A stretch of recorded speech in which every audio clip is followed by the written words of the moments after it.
In this episode, you'll hear from a police officer who killed someone in the line of duty.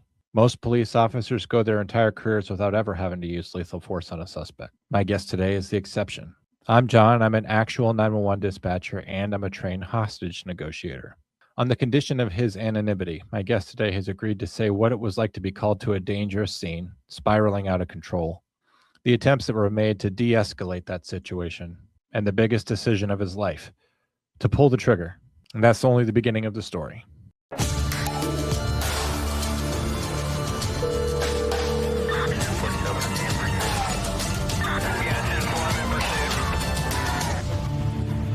Wake up, America. It's the Comm Center. Make sure you hit like and subscribe for more content just like this.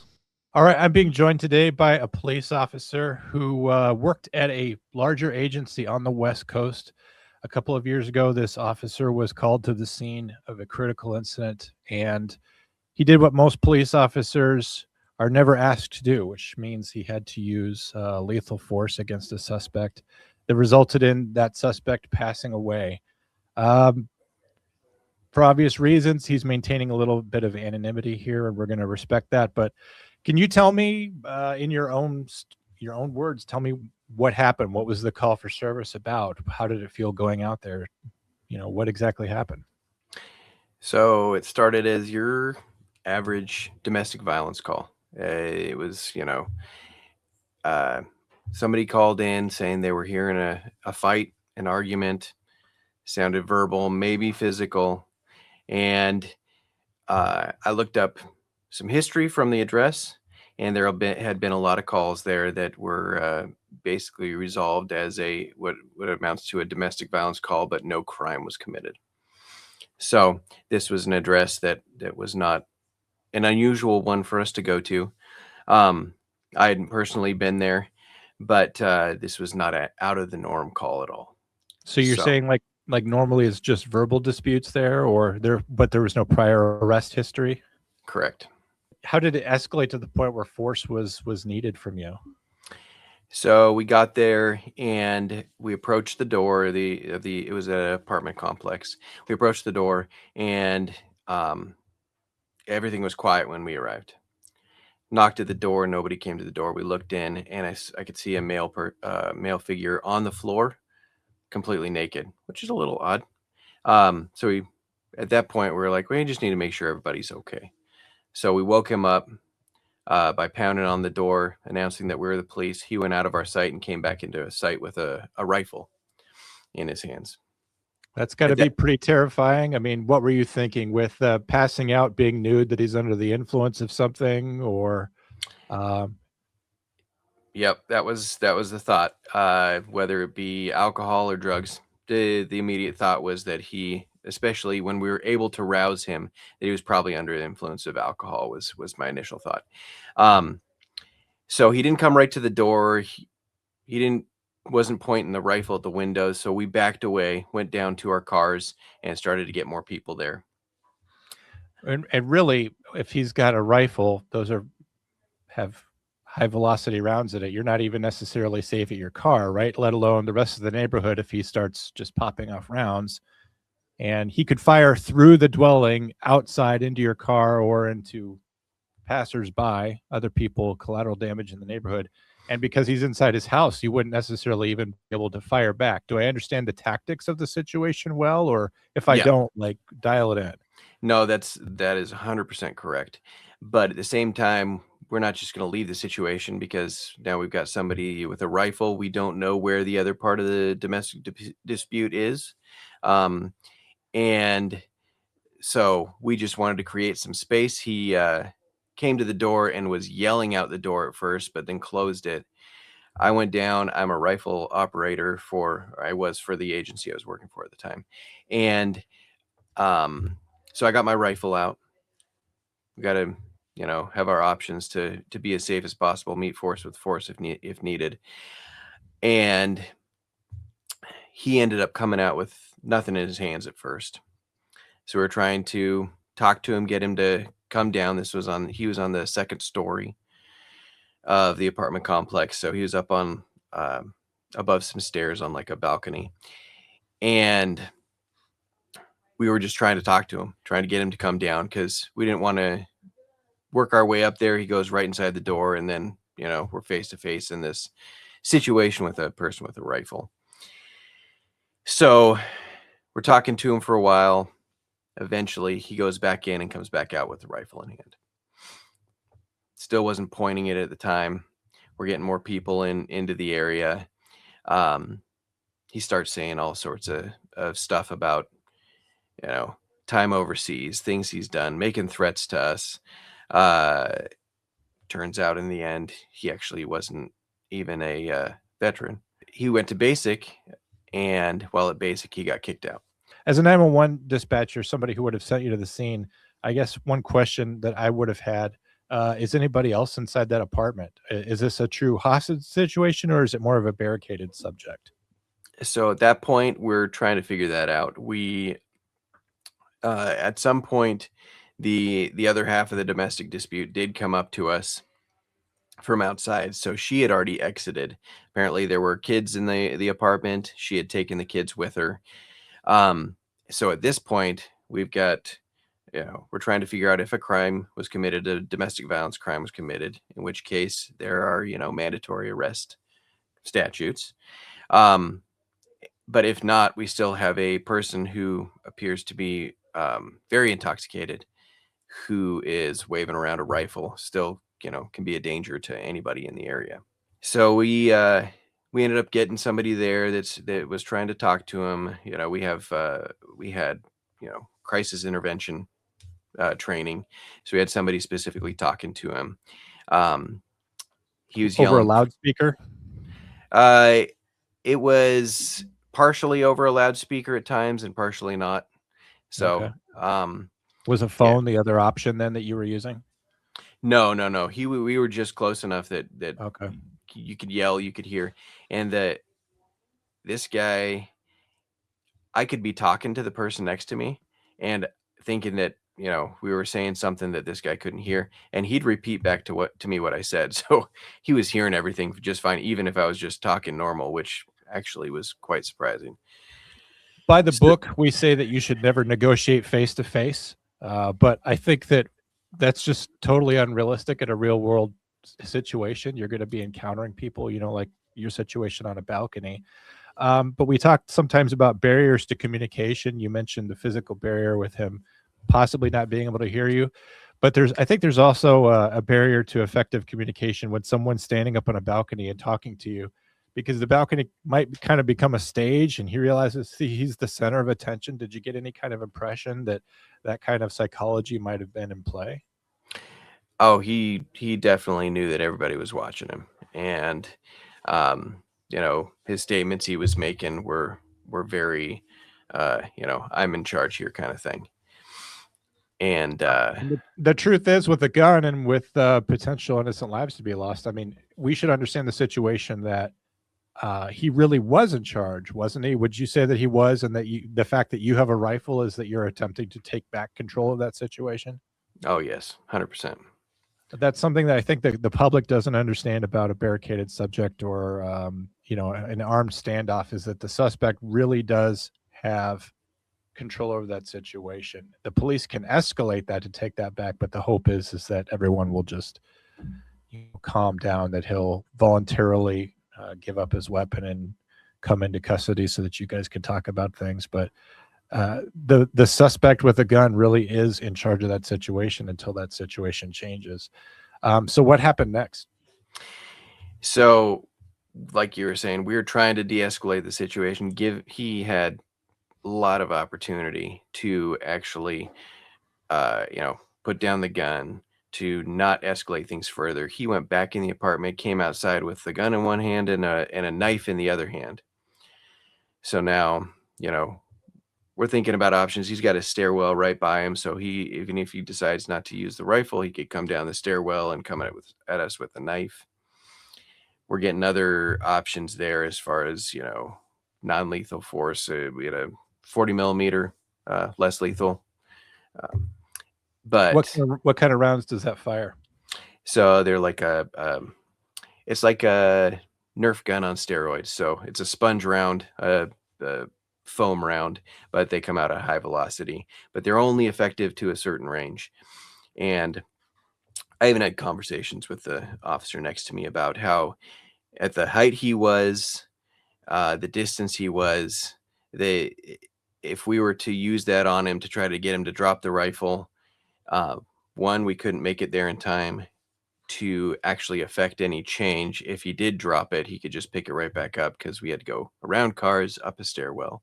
Two, there's a good chance that it would just piss him off. And we didn't want to force, the ultimate situation to come around where we ended up doing something that forced him to make a decision to.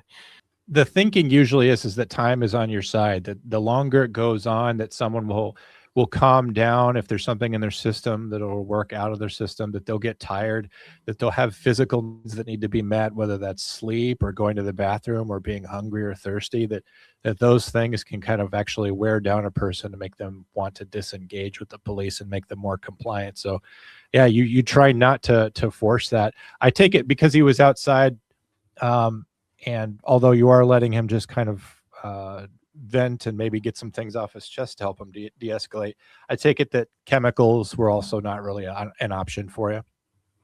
No. There was, we don't have them on the street level, and we didn't have our SWAT team available to come out and do it because this all happened from beginning to end in a matter of just over half an hour. So what happened next? So at some point, he actually raises it up and pulls the trigger on this rifle. And at that point, he kept saying that it was a he kept calling it a break barrel. He said it was a break barrel, and I didn't know at this point because he's saying break barrel, he's going to shoot us, all these things. Wife starts saying that it was a 22 air rifle. I don't know if you have much experience with pellet guns that are like more the air rifle style break barrel kind. No. So they are used oftentimes. My folks actually have one, so I have direct experience with them. They're used to kill small game. They can be used to kill anything up to even like small deer, so stuff like that. It's a pellet gun, but the rounds come out at a very high velocity. So this thing, at this point, I'm thinking, because he fires in the air, it's not very loud, but it's got something on the end of it that looks like it could be a suppressor. So I'm thinking it might be either a 22 rifle, stereotypical gunpowder in the cartridge, or it's a air rifle. Either way, I know the damage a pellet gun can do, an air rifle can do, and so either way, it's a deadly threat to us. Right. So he fires in the air. When he pulled the trigger, he did fire off a round, though. He wasn't just trying to intimidate you then? Correct. He fired it off into the air. Okay. And then he broke the barrel. So to load it, it's a single shot rifle. You break the barrel, and that's where you load. Whether it's a bullet or it's a pellet, you load it right into the end of the barrel. So like a breech load. Okay, so that's a moment of incredible tactical vulnerability, though. At least he's not staring you down with something that's got a magazine in it where he could fire off round after round at you.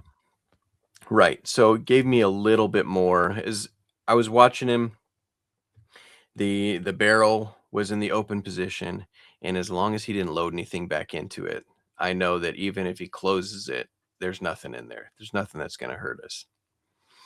So it gives us a little bit more ability to hopefully allow time to do what you were just talking about, where time can de-escalate a situation oftentimes. And but at this time, he's still, he's got the rifle, he's still got the knife, so we can't just approach the guy. After a while, he goes back in the apartment again and comes back out, and the rifle is back in its ready position. So the barrel is back to where it looks like, straight barrel on a rifle. So was he temporarily out of sight? Did you have to assume that maybe he reloaded, or what exactly happened there? That's exactly right. He was out of sight for a couple of minutes, And so the assumption was that he went back in and reloaded. And in fact, that's actually what he did. So he came back out, and negotiations started again, trying to talk to this guy, trying to get him to just put down the rifle, put down the knife, and come on down to us, and we'd take care of this. And it got to the point where eventually he made a statement, and it was something to the effect of, well, okay. And so there was something in the tone of his voice that I knew that he had reached his limit. And I His was watching. resignation, he was committed to his plan, whatever that was. Yep. And so I was watching him, had my rifle up, and I was watching him, and I saw him put the butt of the rifle to his shoulder and start lifting it up and right in my direction. And so that's when I fired one shot. What happened next? I watched him go down, and I didn't see him moving again. I knew that we had to attempt to, give him medical aid. So there was a quick plan by other officers to go up, take lethal cover with them, and go up and try to administer medical aid. And once they were past me, then I was out of it. I was no longer the lethal cover on the situation. And so they took care of that from there. I backed off, went and started the whole process of sitting in a car and waiting.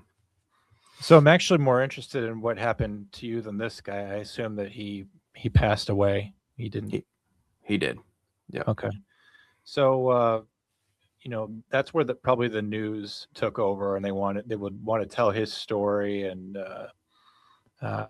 without going too deeply into it. I don't root for death. We say that on the comm center a lot, that it's never a favorable outcome. As a negotiator, you always want to preserve as much life as possible, but if you've heard me say anything on any of my shows, I've always said that you can have sympathy for people who are in crisis, whether it's manufactured by drugs or it's a real problem in their lives. But people demonize the police. They criticize the police response despite having no training, despite not having to be in that situation, not having to face the liability that would have come with simply packing it in and leaving the scene with a dangerous homicidal, suicidal person with a gun who is intoxicated.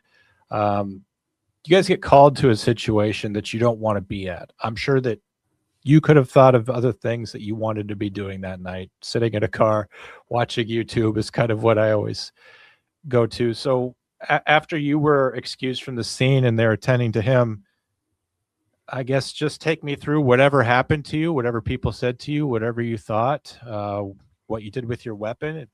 Was that put into evidence? What happened after that? So first, they take you and they put you in a car with another officer. And you're told, don't talk about what happened. Don't talk about what you did. Don't talk about anything related to this call. And you wait.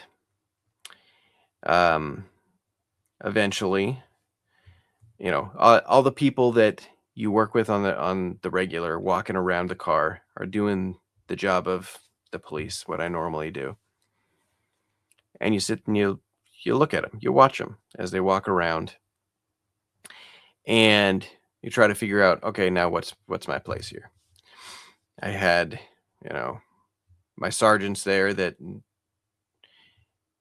I'd normally chat with on a regular basis on any call, and they couldn't talk to me, couldn't say anything.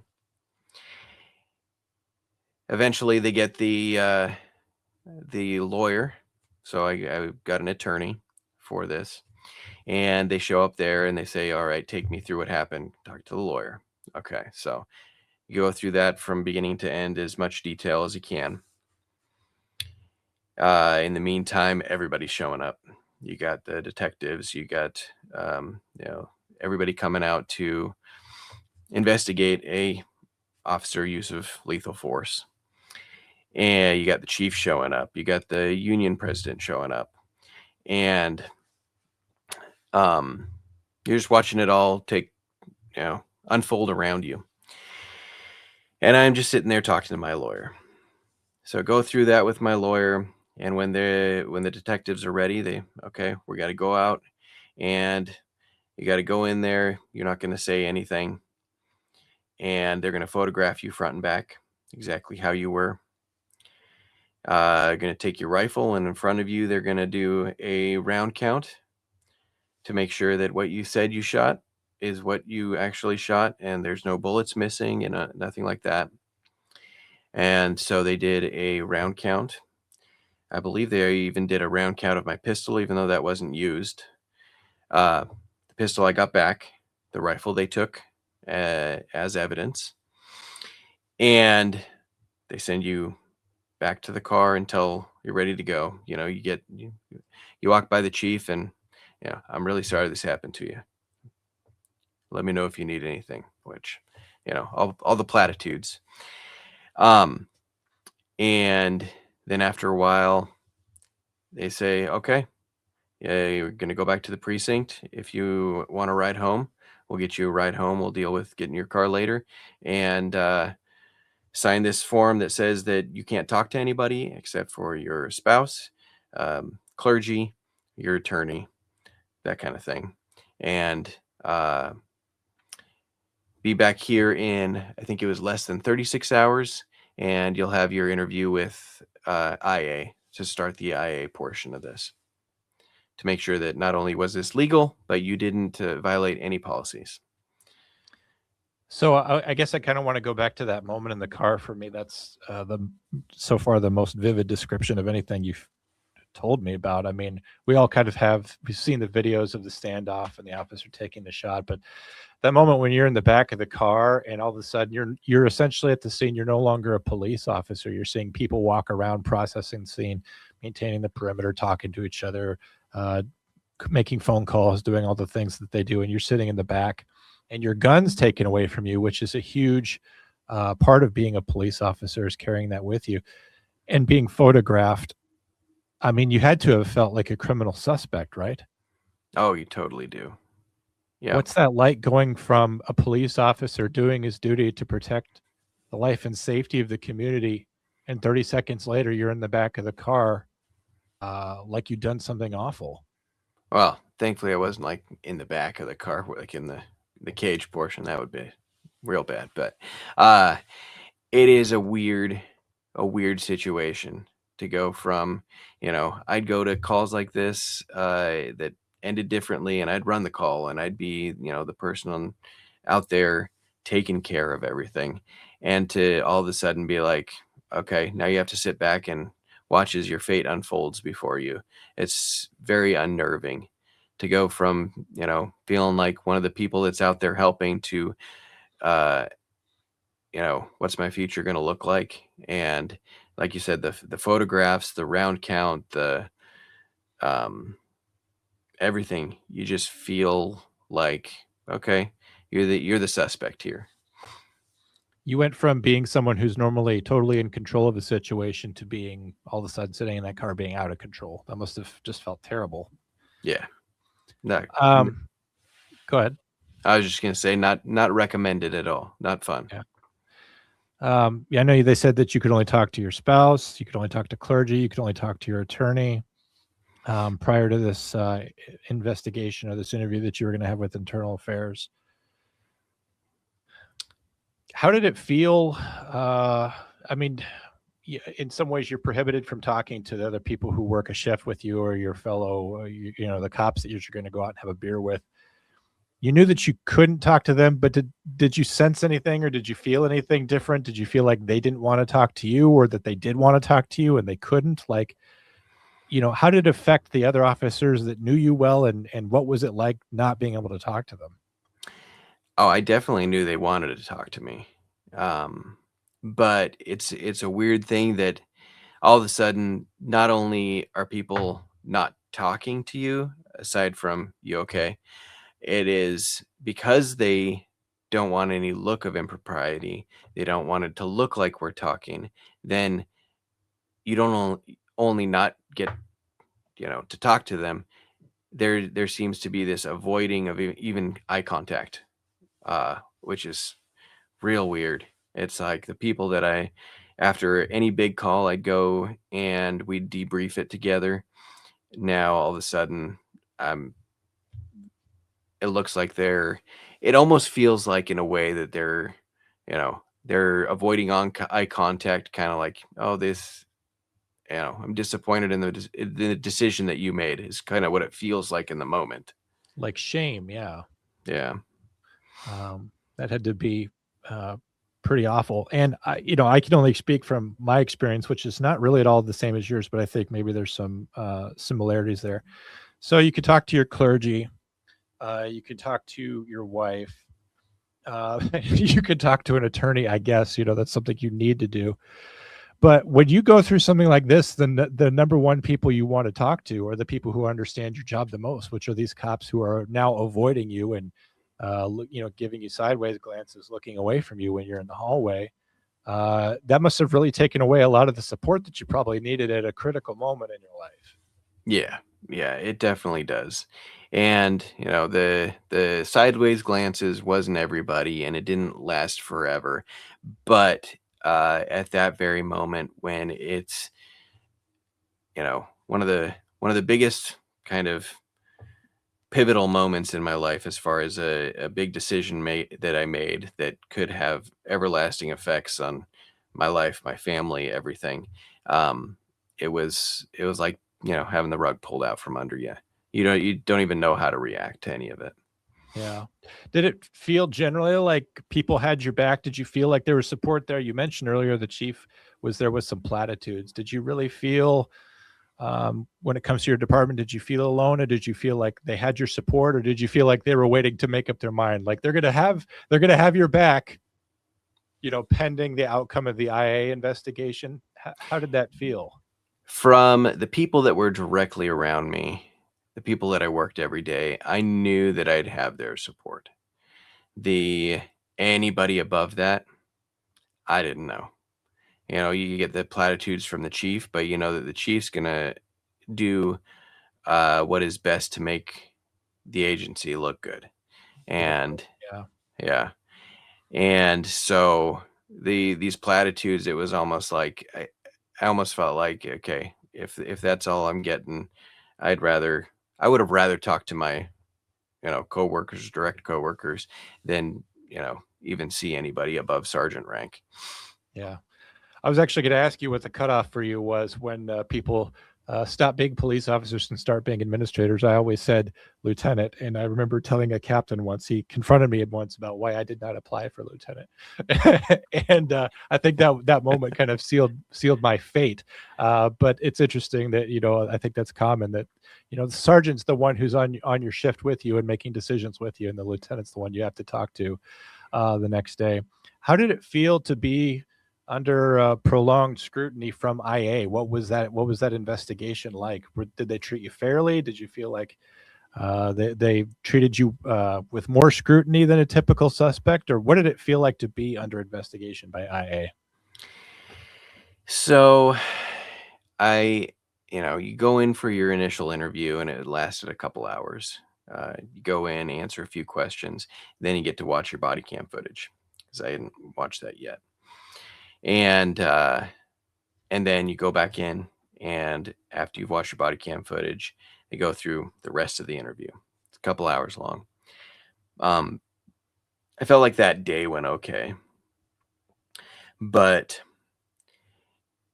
then the next week, months, turned out to be multiple months go by, and you don't hear anything. You start to hear random things about what's being said, but you don't hear anything from them. You don't get any sort of closure this whole time. At least for the department that I worked for, the gag order, so the don't talk to anybody, lasts all the way up until you are criminally cleared. So that is, don't talk to the people that you were on this call with. Don't talk to them about the call for as long as it takes for you to be criminally cleared.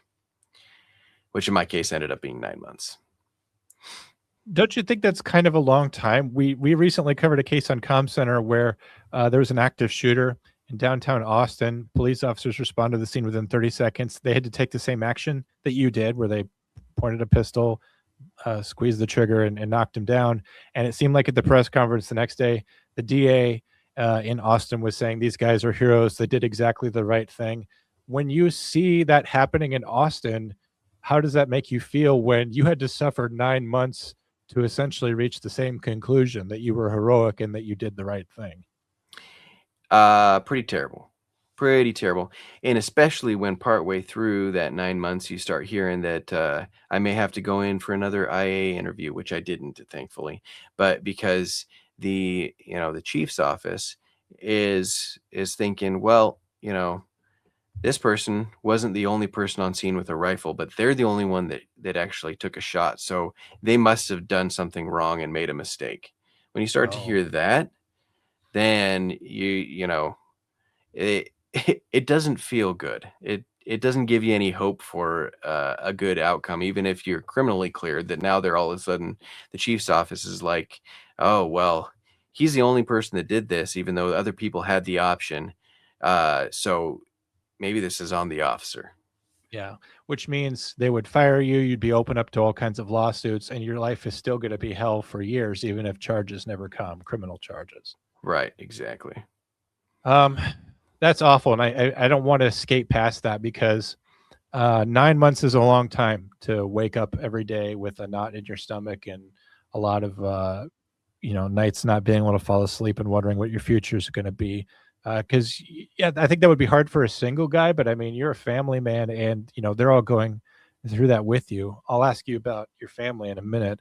But what kind of duties did they have you do during this 9 months? That kind of on the outside to people like me, we hear like, oh, you had a desk duty or something, or you were punished with sitting in the comm center. What happened with you those 9 months? They said stay home. Really? You were at home that entire time? The entire time. They said, what did that do to your confidence as a police officer when you're hearing that you did something that no one else did, and now they don't even have you running background checks for pistol permits or something or whatever? They don't have you working in the records section. They don't have you doing anything helpful at work. Like, you must have felt banished. Oh, it's isolation. It's not good. It's not good for anybody. And, I even came to the point, I'm a pretty positive guy. Everybody around me will tell you that I'm, for the most part, a real positive guy. And it got to the point where my wife looked at me one day, and I had told her from the beginning, hey, you're going to be the one that tells me if you're seeing something different in me that, I need to address, because I don't want to become somebody who's unbearable to live with or whatever. And she came to me one day and said, you know what, you're getting negative.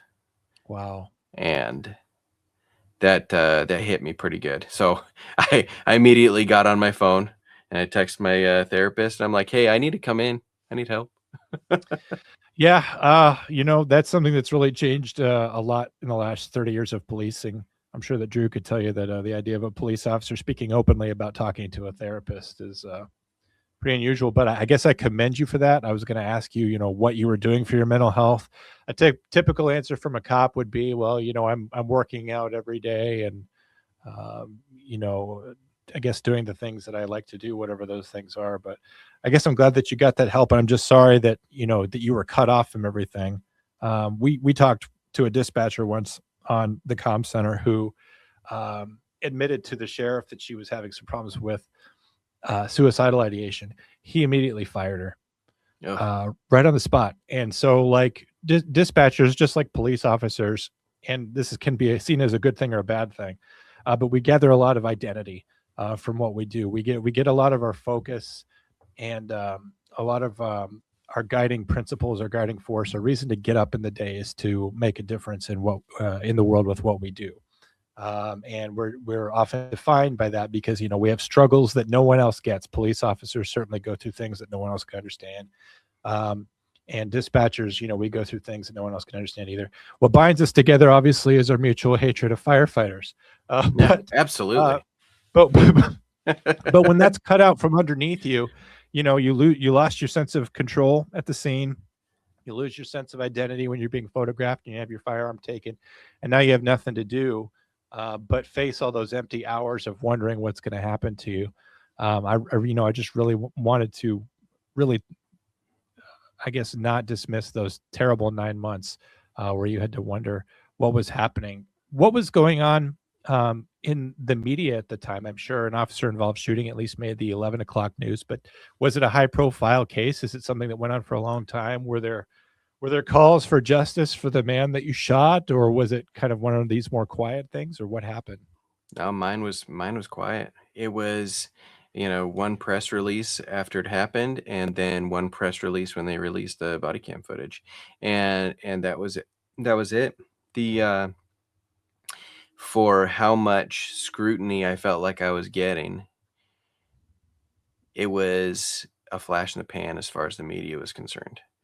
And so to have that from that side where this isn't a high profile case, it's not got everybody looking at it going, this cop, we got to get him. It Mhm. felt like all that was just coming internally instead. Which has actually got to feel worse because the ideal situation would be is that all the cops in the department, the chief, everybody has your back against the world, but the world didn't seem to be knocking down your door. It just seemed to be the department. Does it normally take 9 months to clear someone of a shooting? Like if we had somebody who was woken up in the middle of the night to a burglar coming in their house and he defended his home with a firearm and shot somebody, that wouldn't necessarily take 9 months to clear him, would it?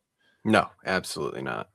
It it is typically a much faster process, and even our department. So when I got hired, it was, you're looking at 6 weeks probably. It slowly got longer and longer, and then the officer involved shootings before me, were anywhere from 4 to 6 months, which is still a long time. But then mine was 9 months, and it was crazy. Did modern politics of the time make you feel like the rug could be pulled out from underneath you? I know we have talked about a lot of other police officers on the shows that I've been on. We talked about a guy named Ben Darby who went into a house and was forced to use uh, um, his firearm to stop a dangerous subject. He was cleared.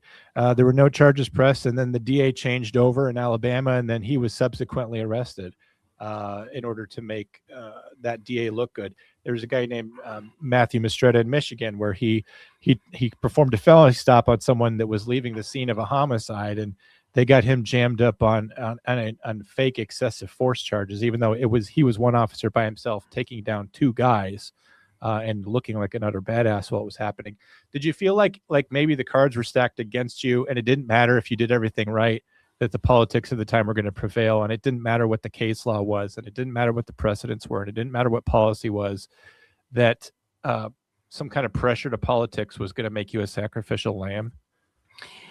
It definitely crossed my mind, and the longer that it took to get us to a resolution, the more I had to kind of keep that at bay. And you know, uh, the area that I worked in is pretty known for definitely not a love of the police, we'll say. And so, you know, I know that they were taking my case to they were going to take my case to grand jury, which means that the citizens of the city that I worked in were going to be on this grand jury and decide whether or not to indict me. And so it definitely crossed my mind, but I tried to keep that at bay as much as possible, mostly because it also really that was a big thing for my wife was like, yes, we know you did the right thing, but what if? You Right. still have to go in and, lay out all this evidence in front of the citizens, and what if? And that was always for that whole time was in the back of my mind is, you know what? I know I did what I needed to do, but what if I get the bad group of people that's like, you know what? We don't really care about the facts, and they indict me, and then I got to go through that whole process, and I got to go and I got to get a mugshot, and I got to get booked at jail and all this stuff. So it's definitely in the back of my mind that whole time. I think it's even scarier than really what you're letting on. What most people maybe don't know about a grand jury, what the prosecution does is they present some evidence to a jury and they say, is this enough to go to trial? Do we have enough evidence here in order to proceed criminally against this defendant? And I almost think that there's a certain amount of bias built into it because, especially if you're like me and you have a really bad attitude when it comes to civic participation, you feel like you get called down to the courthouse and you're doing this thing and someone's showing you some evidence. And I think you almost have to justify your presence there by saying, yes, I'm voting for indictment on this. And so the idea or the news that you would have been indicted, that would have just come out of nowhere, right? I did testify at the grand jury. Did you? Okay. Well, So that's good to hear. I did not have a lawyer with me in the room. Okay. So I had the opportunity. I could have declined to testify, but I thought in my case it was best for me to tell my story. But yeah, I did testify, but it still felt like, that especially our city went through a DA change, like pretty close to the beginning of the whole process, and there was just so much uncertainty that I didn't know what was going to happen in the end, even if I testified, even if I told my story. And, especially people don't tend to think about a pellet gun. When they say pellet gun, and they don't look at an actual air rifle and what it's capable of, they think Red Ryder BB gun, you'll shoot your eye out, that Right. kind of thing. And so I didn't know what people would think of that, and would be able to, whether or not they'd be able to understand the danger that still poses. So it was just all a big question mark, and it just felt like the whole process was, put there to, like you said, say, well, we'll give them the opportunity to see if they want to indict him. I think you make a great point about being nervous about the jury not understanding the potential lethality of the air rifle. I know that a lot of people don't understand. You'll read this in comment sections on any body cam video gets posted, but someone charging at a police officer with a knife and the officer shoots them, they'll be like, why did you shoot him? He only had a knife. I think President Biden was famous for saying, why didn't you only shoot this guy in the leg? I mean, they literally have no understanding of, first of all, how lethal it is to be stabbed, how fast you could be stabbed, how you're backtracking when someone's charging you. But without getting off too much on what it means to be charged with a knife, although this guy did have one, just generally, people just don't understand what it's like to be in that lethal situation at all, do they? No, it is, while the whole situation took, a little over half an hour, the decision that had to be made had to be made in just a fraction of a second. And yeah, I had already made the calculations in my head as far as, where my, line in the sand was, as you say.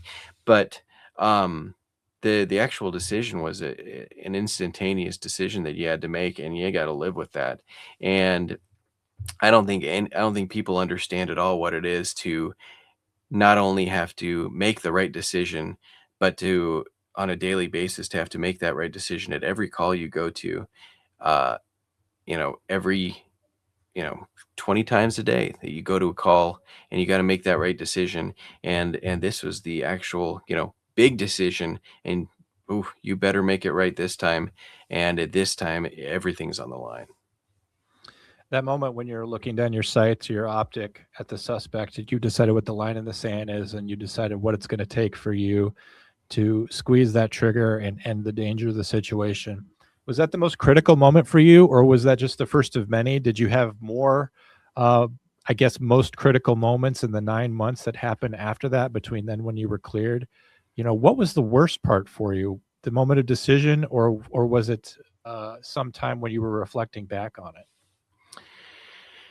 Oh, I'd say, that was the first of many. Um, that is a big decision, and you hear about all these things happening when you're in a situation like this.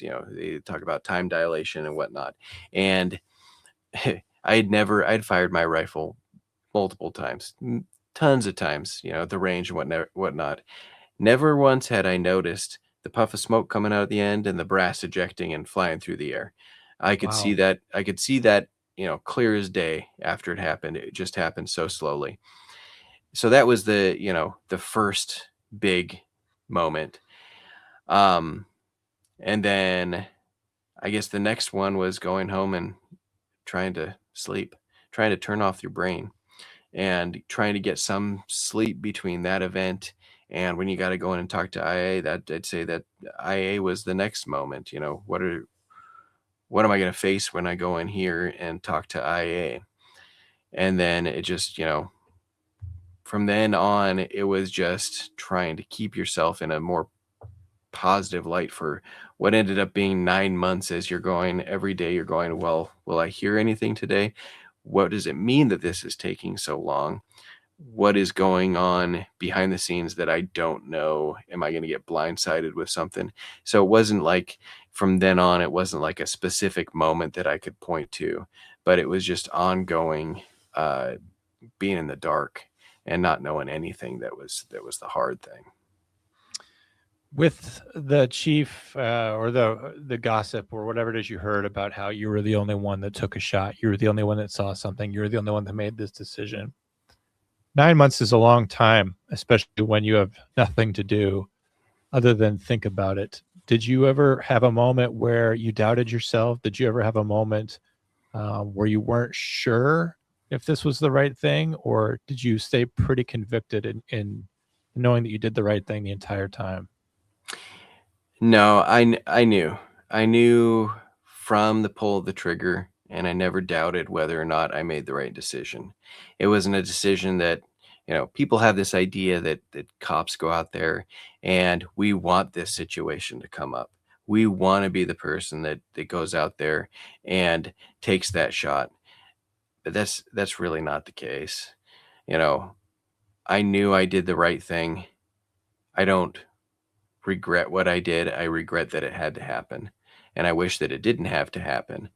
But I never doubted myself, never doubted my decision making. I'm glad to hear that. I'm not the kind of person that can go 9 months without doubting myself, particularly when I'm waiting to hear a word from someone and gossip is flying around. I think I'm maybe more prone to a little bit more self doubt than you are.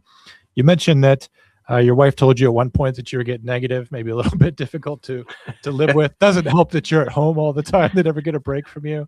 Uh-huh. Uh, what how did it affect your family? I mean, your whole family dynamic, first of all, is thrown off just because you're home all the time.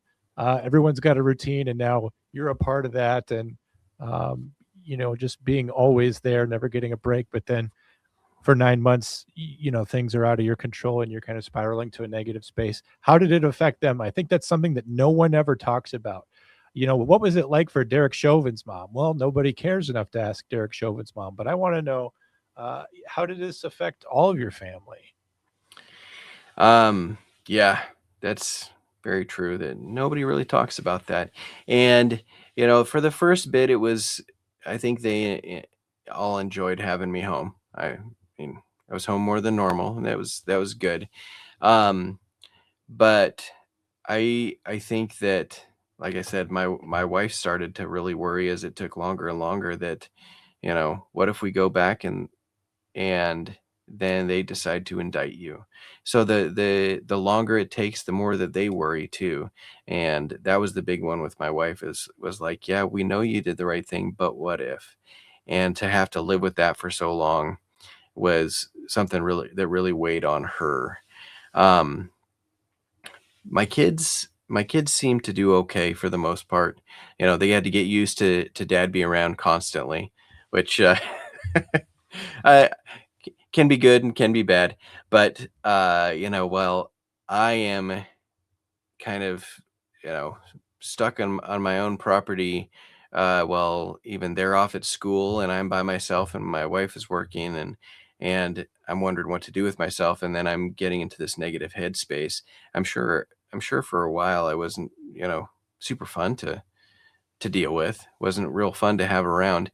And thankfully, like I said, my wife was good about talking to me, and it was pretty proactive about working with that, but still, you get in this rut, and I I just I wasn't myself. It's hard to be yourself when you are stuck with yourself and doing, you don't have your own routine. You don't have, and I tried to do all the things that everybody says, I worked out and all this stuff, but when you're missing that big component of your life that, I've always loved my job. I still love my job.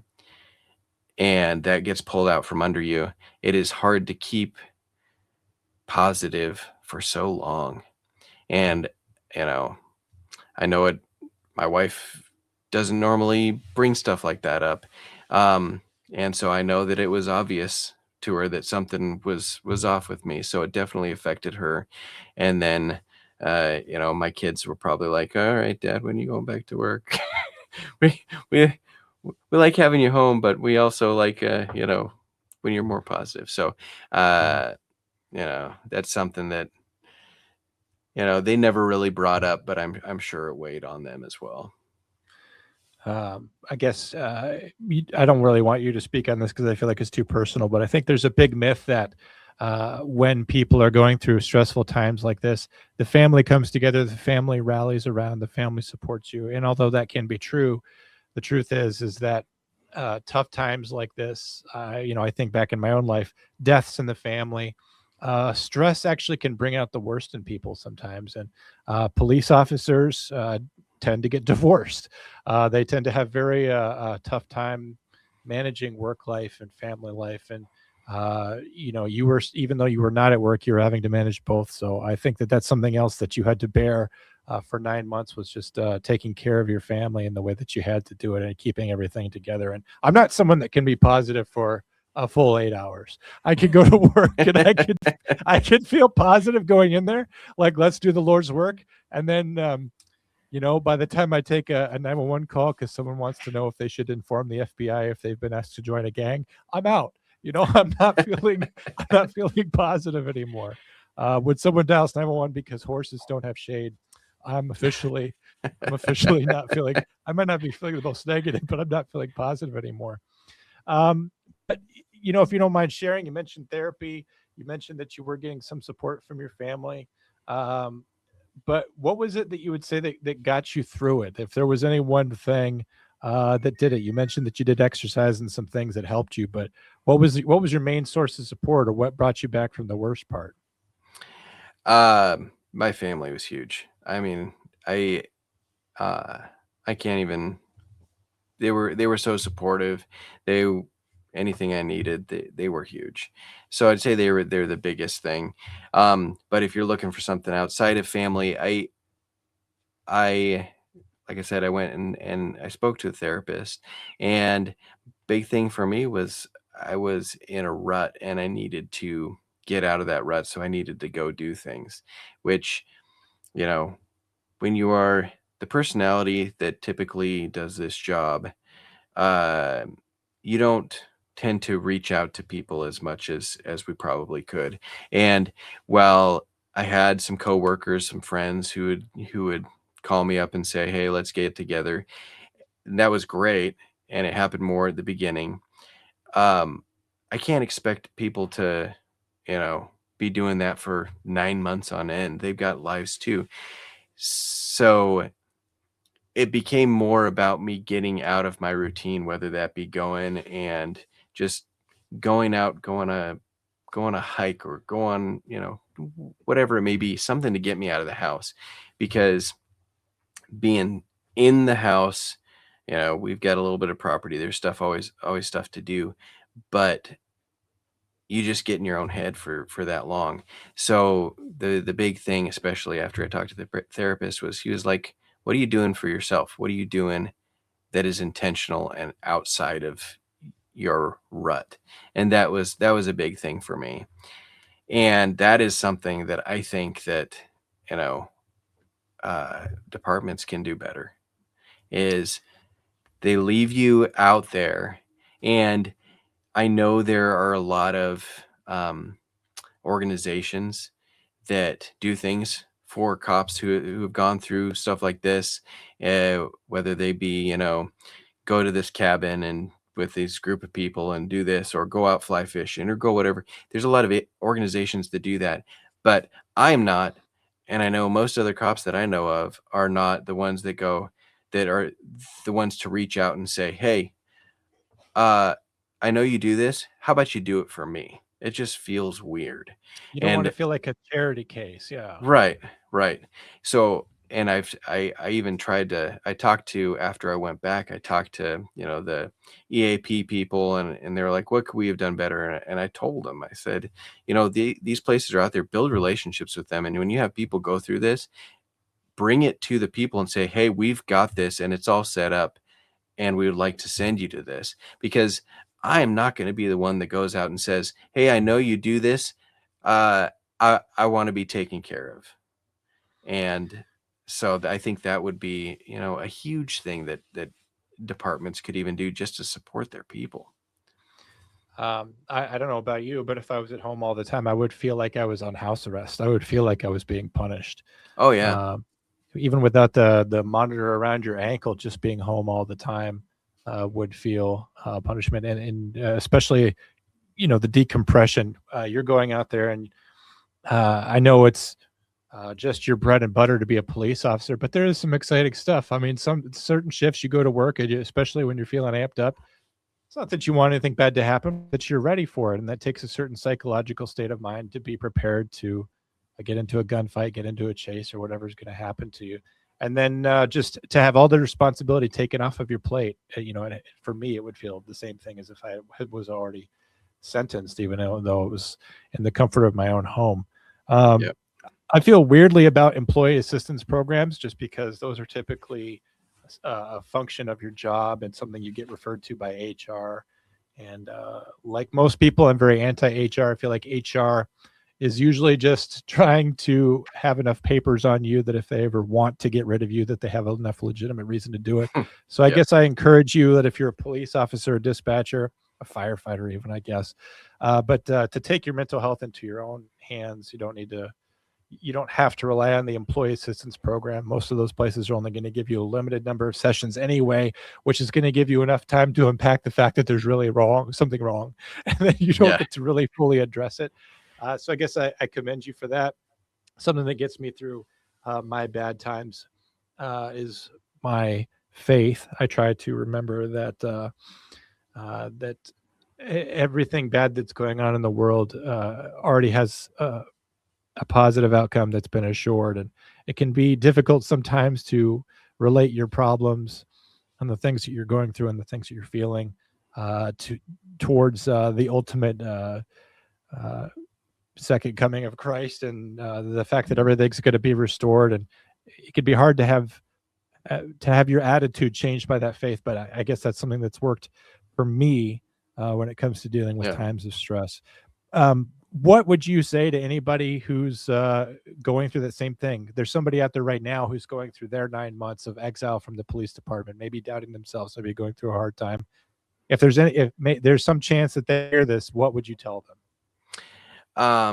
Well, first of all, you bring up faith, and that's another big thing for me that helped get me through and helped me, come to the ultimate, conclusion that I was where I was supposed to be. I did what I was exactly the person that was right for that situation, and I was put there for a reason. And so, talking to people who are now going through this situation or will be going through this situation, um, you know, one thing I made sure I didn't do was anytime I was feeling down, I I'll have a drink occasionally, but I was like, anytime I'm feeling that, especially, I specifically made sure that, hey, I'm not gonna right now go to some sort of alcohol or something to make me feel better. Um, so that was a very conscious decision from the beginning. But on top of that, it's really, really hard. But sometimes, and if I did it again, I would have advocated more for myself. But you got to advocate for yourself, like you were saying.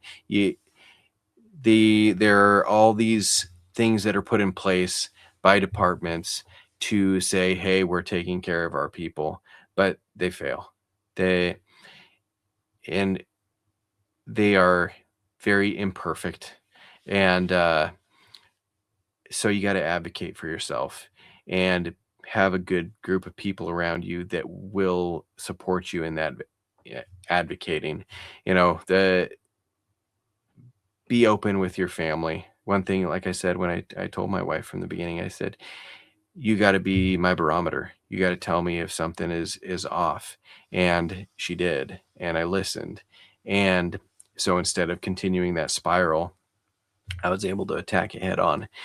But the when it comes down to it, you have to advocate for yourself, and that's something that I think that looking back, I wish I had done more.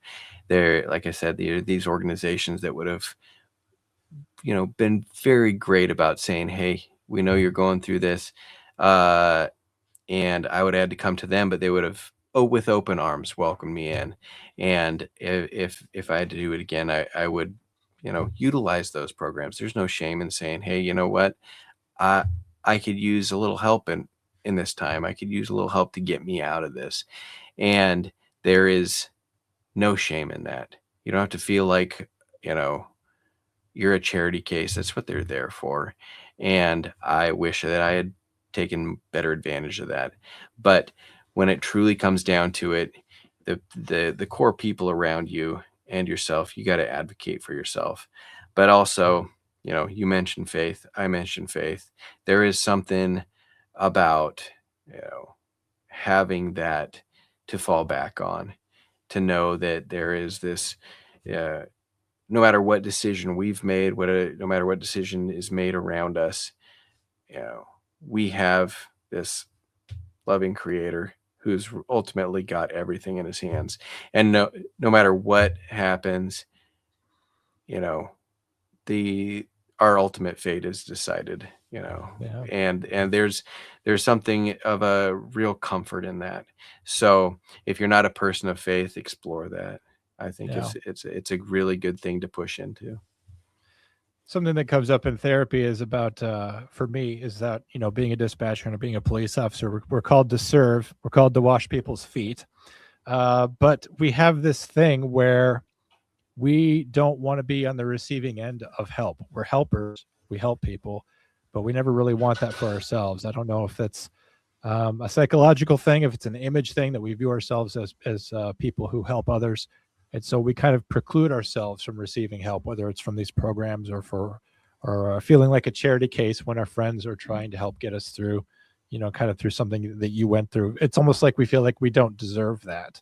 Yeah. But I guess I would encourage anyone going through a hard time, really of any kind, that you do deserve to feel better, that you do deserve help to get through it, and that there are better times ahead. And I guess I went did the same thing when I was going through probably my worst. I thought about having a drink because, in the movies, that's what cowboys do when they get shot, and they don't have medicine. And they're like, well, they'll drink this whiskey and they'll feel better. It's almost a machismo thing, or you actually believe into the lie that it's going to help you feel better. But I just knew me. And I said, if I pick up this bottle, I'm never going to put it down. Yeah. So be cautious about that sort of thing, even if you're not prone to habits like that. I think that those things could be helpful. So you've changed departments, you've moved on to greener pastures, I hope. What's happening for you now? What is your life like now? Maybe talk about some of the things that have happened to you since then, so that if someone's going through this right now, or if someone's looking at you and they want to know what happens to police officers who go through this, what's happened since all this ended, since you were cleared. So I was cleared, and I go back, and just real quick before the now, and in my continued decision making process to leave my department, I go back, and the first time I see the commander of my department, speaking of, anybody above a sergeant can often be, a changed person. First time I see the commander of my department, he sits me down, doesn't ask, hey, how you doing? Welcome back. None of that. It was, oh yeah, we got to talk about your punishment for the crash you were in 2 years ago. So I was like, at that point, I was like, okay, I'm done. I'm, definitely leaving. When you have that kind of reaction, there's just no support. And so, I I'm not was, surprised. Ella French was murdered in the line of duty, and she was posthumously docked like 2 days of pay for something. yeah, I'm just utterly not surprised by that at all. See, it'd be one thing if the commander sits down and he goes like, "This is not comfortable. We have to deal with this. But you got into a crash, and so we need the administrative remedy for this. I'm going to sentence you to time served through everything that you went through, and right. I'm closing the book on this." Yeah, yeah, Um, yeah, but I guess he still had to mete out some sort of punishment for you after that. That's ridiculous. yeah, yeah. So that was frustrating. I was like, okay, yeah, it. I had already applied to the current department I'm with, but that really sealed it. Up until then, I was still kind of like, well, maybe, because there's something about being in what and yeah, almost like a bad relationship. Right. Eh, A yeah, little it's bit abusive there, yeah. I mean, yeah, everything that you just suffered through, and that you did everything right, and that you're still having to deal with that's a bit ridiculous. yeah, yeah. So, um, I eventually did get hired by a different department, and it's been good. There's so much less stress, so much less, you know, worry from up above, and no department's going to be perfect. That's for sure. But I'm closer to home.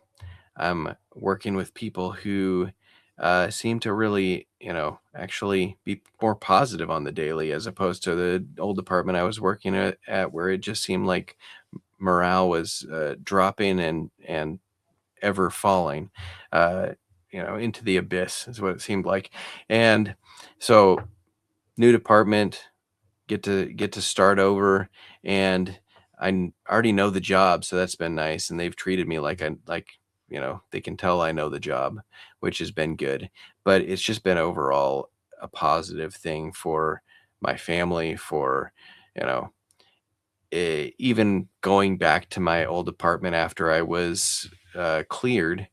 It still was a stressor on my wife. You're going back to these people who didn't support you, and what if something like this happened again? And that was another thing I didn't want, is that if I get into another situation like that, do I want my last thought before I decide what I'm going to do? Well, am I going to get another 9 months off? And so I didn't want that to be, hold me back from what I have to do. And now at my new department, I don't have to. I, I know people who have gone through the OIS process with my new department, um, and every one of them has said it's been pretty easy and smooth, and they get back to work in a reasonable amount of time. And if they even when it's time to come back, the department says, "Hey, are you good to come back, or do you need a little bit more time?" And then it's in their court. So it's overall. I mean, for anybody out there who is in a department that really, you get that abusive relationship, domestic violence almost vibes from your job. Uh, I was several years in, and I don't regret making the decision to leave. So it's It's I think it's amazing that you call it almost a domestic violence type situation, because people in domestic violence situations don't leave them. yeah, They can be an abuse, and when you are on a police officer on scene, I can't imagine the number of times you've seen this, but you'll see two people in a domestic situation, and you're just like, just leave each other, never see each other ever again, yeah, and all of your problems are solved. But it's that same way when a job. I mean, I've had toxic jobs before too, where this job's obviously a bad idea. You can tell that you're not enjoying yourself, that you're having a bad time there, that you're headed towards some kind of catastrophe, that you really are not getting the job satisfaction that you would hope for, but that you still don't leave. When you were on your 9 months of house arrest, did you ever imagine yourself as being put into the position where like your certification is taken, or you're no longer a police officer and you have to try to figure out life outside of being a police officer? oh, absolutely. You got the criminal side of it, and then you got the administrative side of it. And even if I was cleared criminally, I still had to wait for that administrative, the IA portion of it, to go through. And if I was cleared criminally, but the IA said, "Hey, we believe that used excessive force in this and you shouldn't have shot him. There goes my job. There goes my certification. If I'm fired for using lethal force when an agency said that I should not have, I will never work as a cop again. And so I did have all that weighing on me too. It was a, not only am I facing the possibility of the legal side, but I'm facing a possibility that even if I'm cleared there, that worst case scenario from an administrative side is I would never work as a police officer again, and then I need to completely reinvent and find a new career. I'm like, oh, okay, well, here we go. And you have stakeholders. You have your family to take care of and feed, and bills that are coming due. I mean, it's not Yep. just some quest to reimagine yourself. It's there's people that are going to suffer in the meantime. So I can't imagine what you went through. Is there anything else that you wanted to mention in terms of what happened to you, or any other insights that you wish people would know? I just want people to realize, because it's this common myth that we get into a shooting and then we're just put on given a vacation, that there is some sort of incentive for us to get into a shooting. I've had people say, well, in this place, the union gives them this amount of money if they get into a shooting. And people need to understand that's not what it's for. It's not a incentive. It is you're put out to pasture, what it feels like for months. You don't have any access to overtime. So you don't what you normally might bring in overtime, you don't have access to that. You're put out on your own. Any extra bills or anything like that comes up, you have no way to pay for it because you can't get an extra job. So this is not a vacation. It is something that, and I don't want to be all, oh, we're the greatest people ever, but it is something that we know that we may have to do at some point in our careers, and hope we don't, but we are willing to do it despite all that comes along with it. So it is not a vacation. It is not something that we want to happen, but it is a side effect of, what can happen. And it's not what all these people make it out to be, as far as, oh, this fun time. I think that's a huge understatement, and you can tell that that people don't get that at all, because first of all that falls under the shadow of what happens to the guy that died. Never mind that he's the one that decided to get naked, pick up a gun, and rather than escorting old ladies across the street to the library, which is another way he could have spent his day. But whenever you see comments on social media for how we need to end qualified immunity for police officers, the response from me is always straightforward. I'm like, oh, do you really think that another human being should put his pension, his job, his freedom on the line to answer your call because you're having a bad day? Watch as you dial 911 and nobody comes if you end qualified immunity. But it just completely explains that they have no idea the risks that you take on as a police officer, just inherently, from day one, the things that you're exposing yourself to. And not to minimize your case, but I mean, yours is really a happy story. You're kind of somebody who went through all that and got through to the other side. I Yep. mentioned some other guys who ended up wrongfully, spending some time in prison, which Yeah. is pretty horrifying. So I think it's not to be downplayed. I really appreciate you taking time out of your day and out of your life to tell your story. This is certainly something that's, your business. It's your family's business. But I hope that someone listening to this got something out of it in terms of understanding that police officers are human beings who take on a tremendous risk to do a job that you said you love. I think that's I think it's wonderful that we have people who love doing this job and that are willing to take on the risks for everyone else. And it's really what makes everything possible. And you guys, of course, get zero credit.